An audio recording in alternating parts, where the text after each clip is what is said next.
E aí, meninos e meninas, estamos indo para o quarto vídeo, né? Que fizemos o terceiro um pouquinho mais curto e agora nós chegamos naquilo que é a idade contemporânea, as ideias iluministas e toda essa influência dos últimos 250 anos, 300 anos aproximadamente.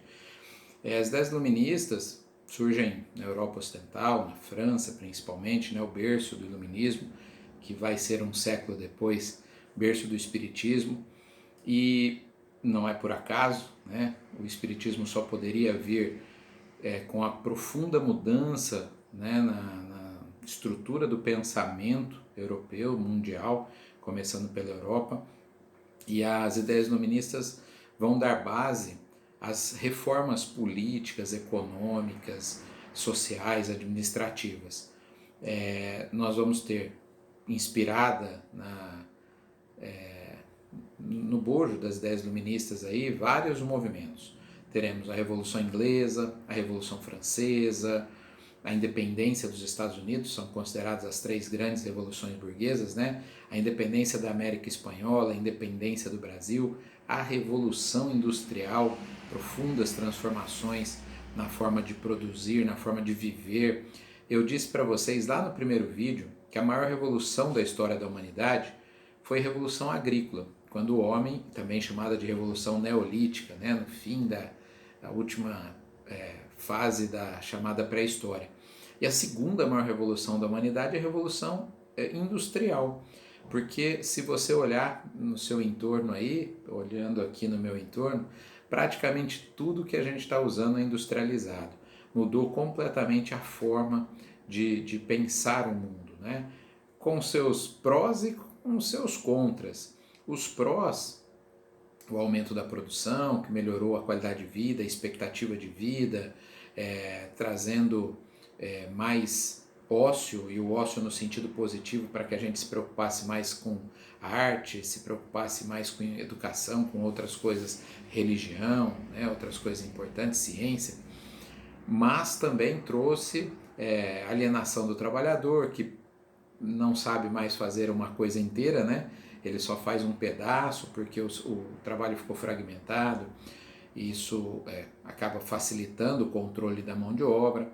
Trouxe também muito desgaste do planeta, né, no que diz respeito ao uso dos recursos que o planeta oferece. Então, não só porque a população aumentou, mas porque cada um de nós, no século XXI, consumimos em bens da natureza 10 vezes mais do que nas nossas encarnações anteriores, né? 10 vezes é um número aproximado. Se você pegar hoje um estadunidense, consome em média 40 vezes bens da natureza do que um africano, um indiano, né?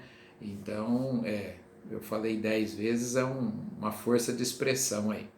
Bom, essas mudanças, né, trazidas pelas ideias iluministas vão propiciar condições, depois de toda a mudança na estrutura, como eu falei, política, econômica e social, para a chegada do Espiritismo no século XIX. Na segunda metade do século XIX, o Espiritismo surge como uma forma de recuperar aquilo que as religiões haviam deixado de lado. E esse quarto vídeo, essa parte final do nosso estudo de hoje, eu queria que fosse bastante reflexivo. Conhecendo um pouco da história, o que a gente percebe? Que as religiões se afastaram muito daquilo que Jesus pregou.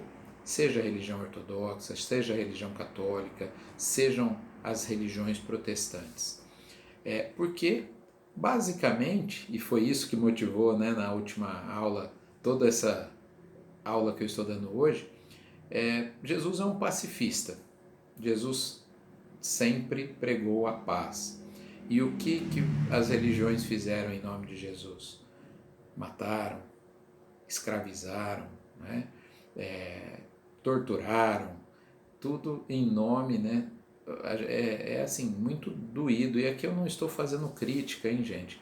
Quem somos nós para fazermos crítica? Nós estamos num estudo, e estudo é para a gente refletir. Mas como podemos nos dizer cristãos e defendermos as armas? Como podemos nos dizer cristãos e defendermos qualquer tipo de violência, não importa qual? é incompatível, é antagônico, não é um pouquinho diferente, é exatamente o oposto do que disse o Cristo. As religiões, de um modo geral, se afastaram do cristianismo, da ideia do Cristo, né? E se dizer cristão virou uma moda no sentido de que eu sigo rituais de uma igreja X ou Y, não importa quais sejam, até mesmo da doutrina espírita. Às vezes as pessoas se dizem espíritas, mas quais são os princípios da doutrina, não é?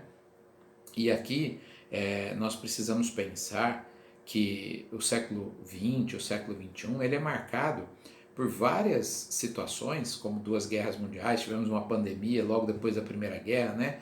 A gripe espanhola, que matou 50 milhões de pessoas, 5% da população do mundo naquela época, então assim, bastante importante. Tivemos a terceira Revolução Industrial, pós-Segunda Guerra, a quarta Revolução Industrial já no século XXI, né? Se a terceira trouxe a informática, a quarta já trouxe a robótica e a nanotecnologia, várias inovações. Tudo isso está dentro do progresso, da lei de progresso que é permanente. Mas nós nos desviamos